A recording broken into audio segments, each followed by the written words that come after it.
Hello, welcome back to the channel. It's me, Emmy the Cat Lady, and we're back here in good old Zion Canyon to talk about the other ecology aspect. So last week we were chatting about the kind of layout of the place, how it formed, and how it compares. Oh, there's a fish in the water. That's nice. That's quite useful for what we're talking about today. So we were talking about the lay of the land and things. So today we're going to talk about water and food. I'm kind of combine them together because we've already gone into a lot of detail about the water cycle and how it all works, and there's not really much in terms of new information for this particular location, but we can see that the water's nice and clean. We've got aquatic plants, we've got fishes swimming around, there's also a tiny gecko, and I think there's a couple of white legs kicking about as well, so don't need to worry about them. So I thought I would throw in the food because, again, there's a few changes from the Mojave Wasteland in the base game, but a lot of it is kind of the same. So I thought I would just kind of combine them together so that the video wasn't too short. So Zion Canyon, there's water everywhere, and there's plenty to drink. So this isn't a situation like in Fallout 3 where all the water is irradiated. It's much cleaner, and it's definitely not in short supply, as we can see from the map and the river. So this is all water, this is all water, all of this is water. Yeah.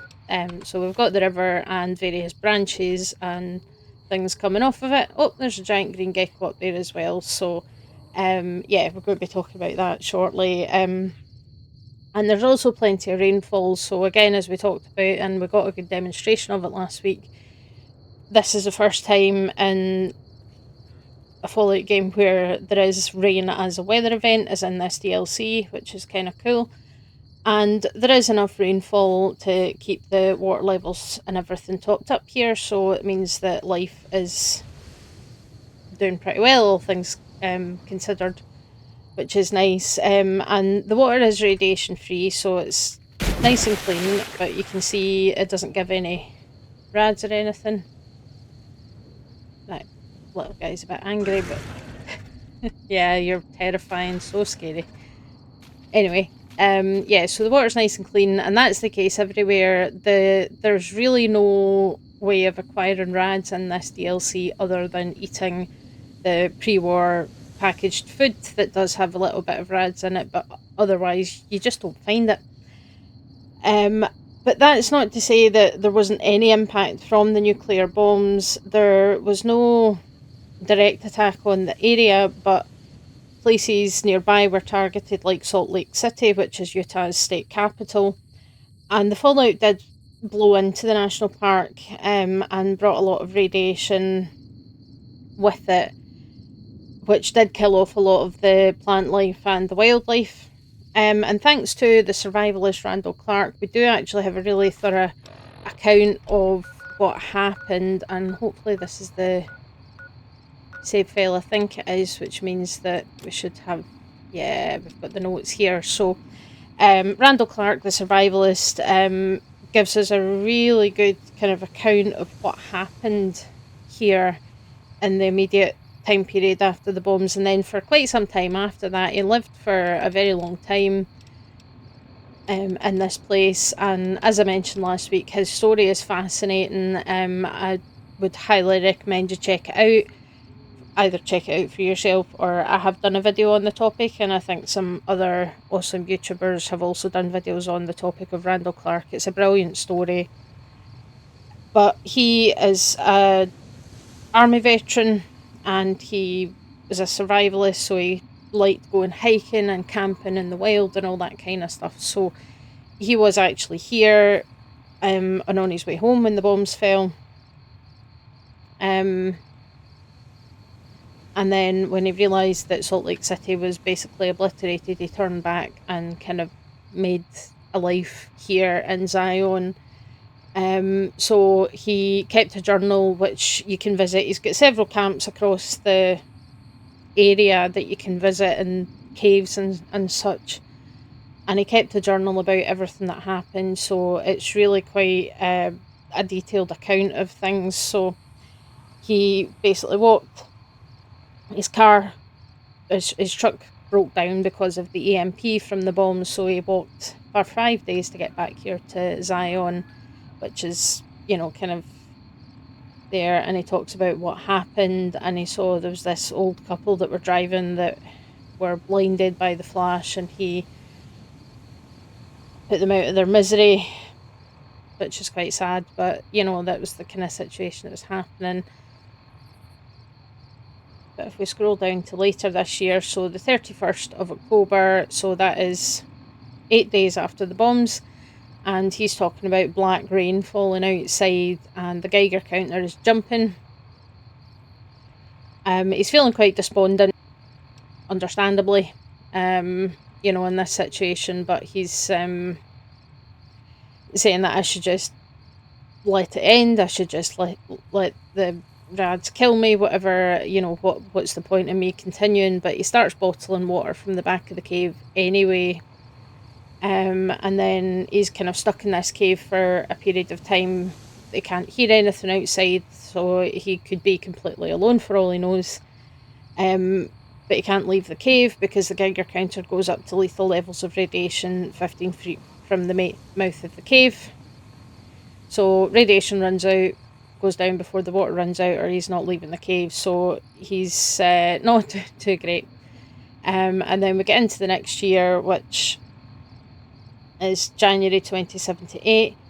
And he's kind of surprised that there's still fallout outside and there's still an awful lot of radiation outside, because when he was in the army, they said it was like 2 to 4 weeks for the fallout to clear, and then it should be safe. That was clearly a massive underestimate of how it works. And he's worried about running low on water, and he's, mopping condensation. He's doing what he can to kind of hang on to as much water as he can.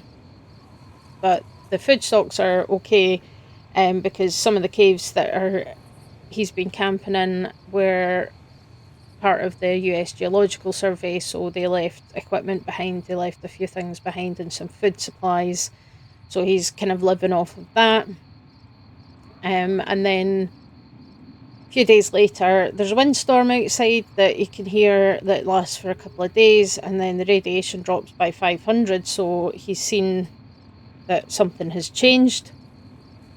And then we get the 15th of January, and we've got a nuclear winter, so we've got glow-in-the-dark snow outside, which is interesting. But after that clears up, the radiation levels are dropping. He can risk going outside for a very short period of time, and the water inside the cave, the stream, is now drinkable if he's using rad drugs.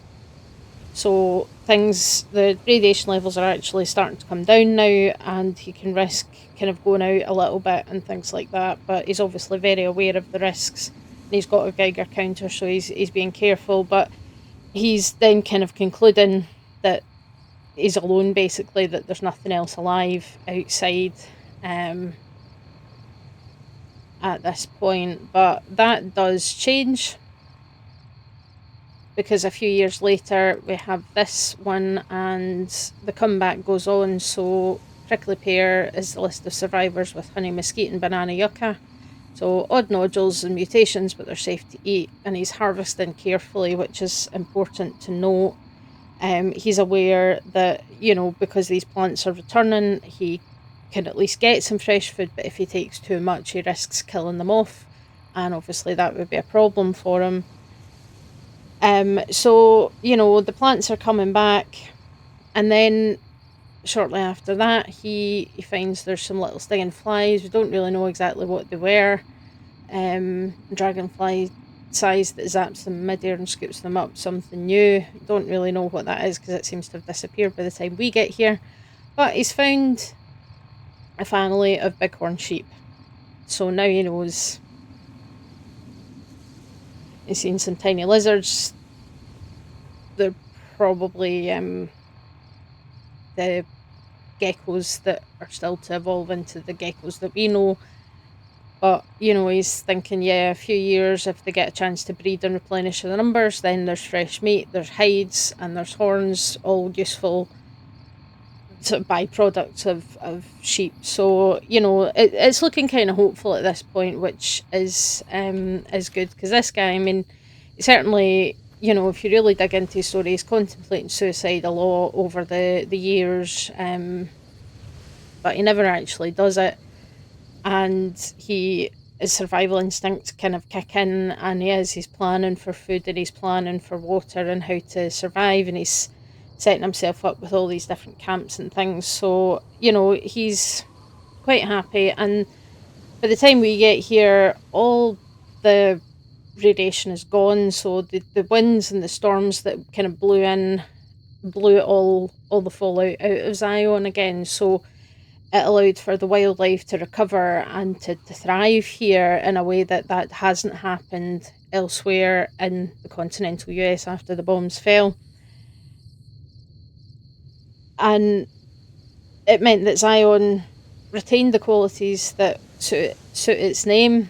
It's a haven where there's water and there's food, and all the kind of problematic things that you encounter in Zion are because of humans being human and fighting each other. You've got the conflict with the Whitelegs, who are being urged on by the Legion, and the dead horses and the sorrows. And then, Joshua Graham wants to wipe out the Whitelegs, Daniel just wants to leave. And you have to kind of decide which side you want to take in that whole conflict. That, and of course the spore carriers and the spore plants, which came from Vault 22. Again, that was a human-created problem that was brought here. Obviously, some of the wildlife is kind of aggressive, but that's the wild animals. It's not their fault, that's just how they're built. So, it's, very, very interesting, but it's good, clean water, and life is doing pretty well. Bear in mind, there are places where some of the tribals have put bear traps in the water, so do watch your step if you're walking through the river. But you can get to pretty much most places just by following the river in this DLC, and then obviously you can find your way up and down cliffs as needed. But yeah, it's really, really good. So in terms of the food, it's probably not a surprise that, given that we've got clean water that has been good for quite some time, so the plants are thriving. We've got banana yucca up there, there's some cacti with prickly pear. Most of the plants you find here that are edible are the same ones from the Mojave Wasteland. The ones that Randall mentioned, other than the spore plant pods, which were added by this DLC, but they technically come from Vault 22 because they're related to the weird fungus that is going on in that vault, which obviously turned into a massive horror show. And the wildlife is thriving as well. And again, there's some changes to the kind of roster of creatures that exist in this DLC versus the Mojave Wasteland. Cazadors are here, and you might be unfortunate enough to encounter the giant ones. And the geckos are here and doing well. As we can see, we've got the little gecko there, and then we've got one of the green ones. And I don't think this guy's even one of the giant green ones. I think he's just one of the normal green ones. Which are bigger. They're about the same size, I think, as the fire geckos, but there are giant versions of that as well. And that is one of the kind of key things here, is that some of the creatures are here, and because food is so plentiful, they've evolved and they've grown bigger, which is kind of cool, but also kind of terrifying, especially in terms... Oh, there's the rain. Nice. Especially in terms of the cazadors, the giant cazadors. The normal ones are bad enough. But we do also have the return of the Alguai, so the bears are back. We don't see them in the Mojave, but they are here. So we're going to go and we're going to have a look at the food web. So I'm just going to switch over the screens just directly, but yeah, so the rain's quite frequent here, which is nice. And yeah, night sky always looks a lot better because there's no light pollution here, so the stars are much more visible than they would be in a functioning city. So yeah, that's nice. So I'm just gonna switch screens and we'll have a look at the updated food web for the Zion Canyon, and I'll be with you just directly. There we go. So this is the one that I created for Fallout New Vegas, the Mojave, but there's a few that we need to delete. So the ants can go, all rats can go, the normal rats can go. Don't see the bloat flies. Can't remember. I think you do see rad roaches, the cazadors, your scorpions are there, spore carriers, spore plants, giant mantises. These guys can go. They don't exist here, and neither do the swamp lurks. And neither do the ghouls or the centaurs. Technically, cannibalism is a thing, and we also don't have super mutants or death claws. So it does kind of change a few things, that there's no super mutants here or any kind of related things. There's no death claws here. So the largest animals that you're going to come across are the yaguai and the giant green geckos. But we do have a lot of the usual, the scorpions and things do show up. I think definitely the bark scorpions, the rad scorpions don't really. But we do have the spore carriers here. In the base game of Fallout New Vegas and the Mojave, they are pretty much confined to Vault 22, which is where they came from. And they don't really leave the vault. But in Zion, they're found in a number of the caves and things, and the reason for that is because a bunch of people from Vault 22 left and travelled to Zion, bringing their terrifying fungal infection with them, and there's a whole kind of story between the Vault 22 dwellers and Randall Clark, who took out most of them because they basically kidnapped a bunch of other survivors and ate them. It's a horrible thing. So he had a bit of a vendetta against them, but when they die, they turn into the spore carriers. So, they're kind of a form of ghoul, but they're not strictly a ghoul in that sense. So they are still around, and of course the spore plants go with them. So they do show up in Zion as well, and the giant mantises, which again are probably mostly come from Vault 22, but they are a species that can be found wild in this part of the US as well. So it kind of makes sense for them to be there. And of course, we've got the yaguai, where they are kind of going to sit on an apex predator level at this point. They are one of the biggest creatures in Zion, and you do get giant yaguai.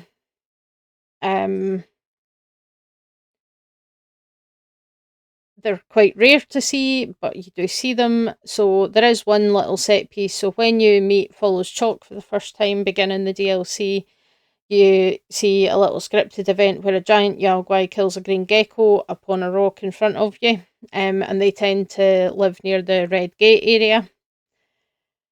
And obviously we've got the green geckos and the giant green geckos, as well as some of the kind of normal geckos are running around as well. The bighorners are doing quite well in the area, and we did see there was some fish in the river. The cazadors are also a problem. So one thing that this does mean for the food chain, because a lot of the bigger kind of aggressive things like the super mutants and death claws are absent here, it does mean that we can kind of put humans up here as an apex predator again, because there isn't really anything that would go out of its way to hunt us. The yaguai don't really go out of their way to hunt humans. They will, but they don't tend to go out of their way to doing that.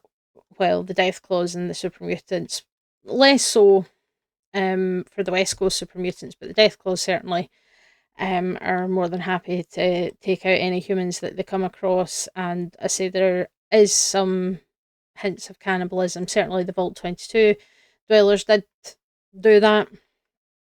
Although whether they were still human at that point or not is a question, I suppose, that we could ask. But even the mantises, the giant mantises, they're actually bigger. The Zion ones are bigger than the ones that we see in the Mojave Wasteland. So that's kind of the general theme here, is that Um, you know, everything's bigger. The cazadors, the giant ones, again, like we talked about before, the adults eat nectar. So they just like to kill you because they want to kill you. They're not really doing it because they want to eat you, which is lovely. But it's very, very interesting. And to me, the fact that, we've got these giant versions of these creatures that have evolved in this location, it's because it's relatively sheltered. It didn't suffer any major impacts from the bombs, and there is plenty of water, plenty of fresh food. We've got a lot of our edible plants and things are growing really, really well in Zion.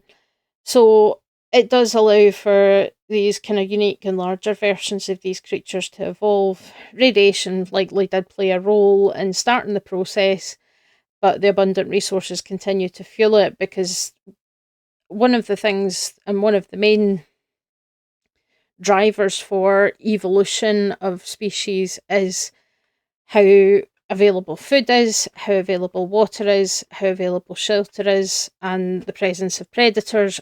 All these things can drive evolution in a certain direction. So one example that I think is quite interesting, it's something that people might not be aware of. If you look at Arctic species, so like your polar bears, your Arctic foxes, huskies, and Malamutes, a lot of your kind of sled dog breeds as well.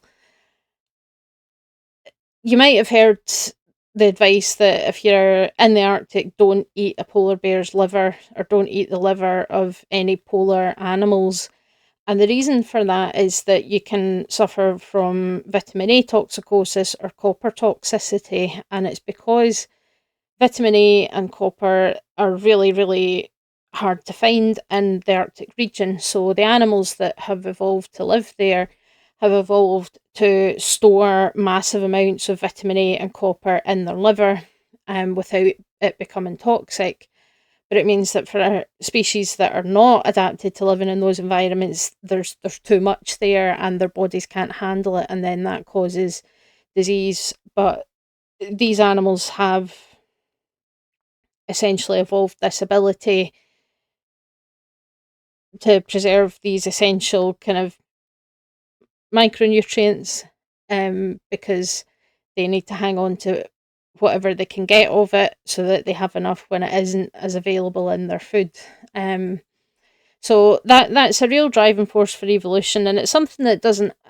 Again, it's something that people seem to think that we just jumped from, apes to humans in like 2 generations, and that's not how it works. It's something that happens over a long period of time, and that's kind of where survival of the fittest comes in. It's not necessarily about being the fittest; it's about having the adaptations that you need to survive in an environment, and that species or individuals that don't have that adaptation by law of nature don't survive. Humans have made themselves an exception for this because, in the wild, if a zebra breaks its leg, it's dead.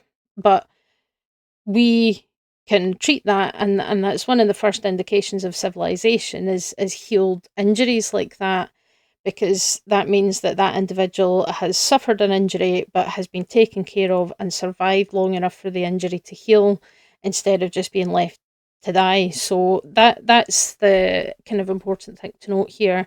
And that's something that we definitely see within Zion, that, because of the abundance of food and water and the relative safety of the location compared to other parts of the wasteland, these creatures have thrived and they've grown bigger, and they're just doing really, really well as a result of it.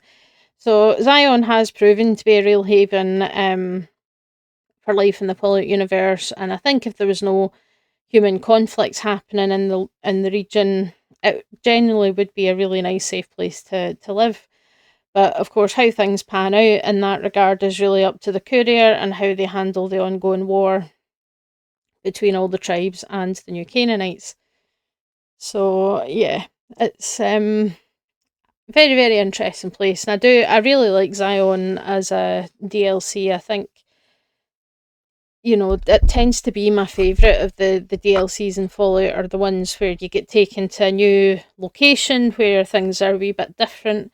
It's still familiar enough to be a in Fallout, but you've got some differences, and you've got new creatures and new types of creatures and a brand new kind of environment to explore. I always find that really appealing, and certainly Honest Hearts is that for me. So hopefully you guys enjoyed this run through of water and food situation in Zion, and next week we will be picking up on another DLC location to talk about all the ecology and stuff. So hopefully you will join me for that, and I'll catch you guys next time. Bye.